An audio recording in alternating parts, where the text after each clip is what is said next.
Yo, what is up, guys? And it's me again, coming back to you with another video. And if you guys want to learn how to spawn in your own minigun turret, make sure to watch this video.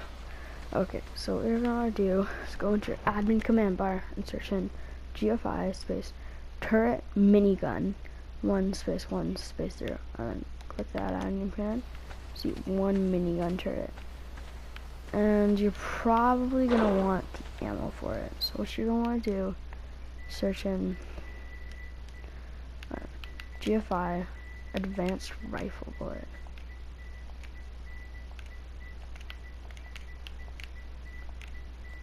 This one's long.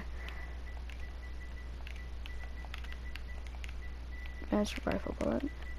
Put like 100. Click that a few times.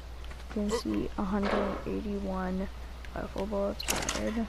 And just put those in there, and then just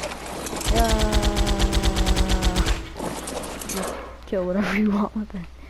And I hope you guys like this video. Make sure to leave a like on it.